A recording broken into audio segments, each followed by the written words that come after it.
Nomor 5, penggunaan CMM.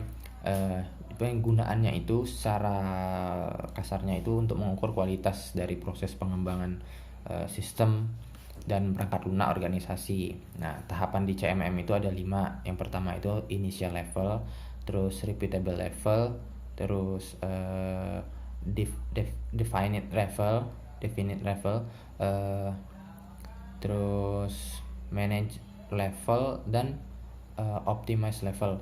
Nah, kegunaannya dari CMM itu yang pertama itu untuk menilai tingkat kematangan sebuah organisasi pengembang perangkat lunak.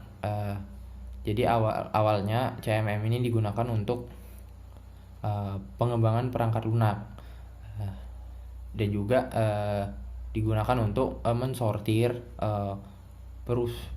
organisasi atau perusahaan yang akan menjadi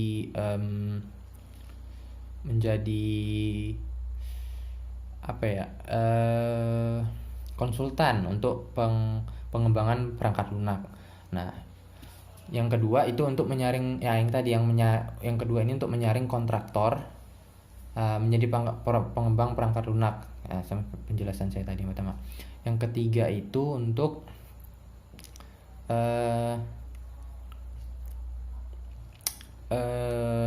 memberikan arah akan peningkatan organisasi bagi top manajemen, jadi semacam pengambil keputusan begitu, untuk pengambil keputusan dalam sebuah organisasi pengembang perangkat lunak. Yang keempat, sebagai alat bantu untuk menilai keunggulan kompetitif sebuah perusahaan dibanding kompetitor atau perusahaan pesaingnya. Ketika mungkin ini dipakai ketika penjelasan saya nomor 1 tadi kan, ketika sebuah perusahaan atau organisasi ini mengikuti sebuah penyaringan menjadi konsultan di pemerintahan untuk pengembangan perangkat lunak. Nomor 4, perbedaan real time processing dan online processing. Jadi online processing itu sistemnya itu memproses data yang diperoleh pada saat itu juga. Jadi tapi dia ini pasti akan terjadi antrian data yang masuk. Tapi secara sistem online ini dapat menghasilkan output hasil di lokasi yang dibutuhkan oleh user saat itu juga. Contohnya itu m-banking, reservasi tiket kereta api, belanja online, dan sebagainya. Nah, kalau yang real time processing itu pemrosesannya itu dikirim saat itu juga, dan tapi dia itu tidak mengalami antrian. Jadi dia itu langsung dikirim langsung. Dan jika terjadi penundaan ini, pengolahan data mengakibatkan sesuatu yang berbahaya atau fatal. Contohnya itu apa ya, seperti peralatan medis untuk pengukur detak jantung, atau apa lagi ya, untuk mendeteksi misal gunung berapi meletus itu, seperti itu. Nah, lebih lanjut perbedaannya itu waktu pengelolaan datanya. Pada pemrosesan online processing itu pengelolaan datanya kan tadi pasti ada delay karena ada pengantrian data. Lalu kalau yang real time itu kan tidak ada delay, karena dia langsung dikirim saat itu juga. Terus data yang dikirim itu secara online itu hasil dari prosesnya itu tergantung data si pengirim, dan juga yang kalau real time itu hasilnya itu langsung dikirim ke si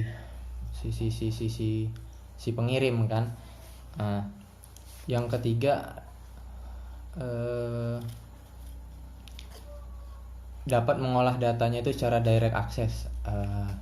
Kalau proses online itu bisa mengolah data yang diterima itu secara langsung maupun tidak, tapi kalau yang real time itu hanya ada satu cara, yaitu melalui mengolah datanya secara langsung. Tiga prosedur untuk peningkatan maintainability. Yang pertama itu menerapkan SDLC, System Development Cycle, karena perangkat modeling yang baik itu akan mendukung keseluruhan sistem untuk meningkatkan maintainability, karena kan SDLC itu untuk development sistem kan, jadi lebih baik diterapkan. Yang kedua itu menspesifikasikan definisi data standar. Yang ketiga itu menggunakan bahasa pemrograman yang standar, artinya itu yang familiar atau banyak digunakan seperti C#, Java, C atau Visual Basic dan lainnya. Yang keempat, merancang modul-modul yang terstruktur dengan baik. Jadi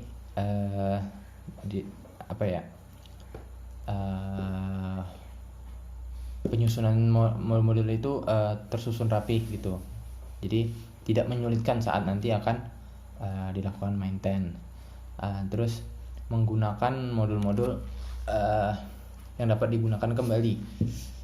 Jadi modul kode yang dapat modul-modul ya tadi itu yang setelah disusun itu dapat digunakan kembali, jadi itu dapat diakses oleh aplikasi lain yang memerlukan dia gitu.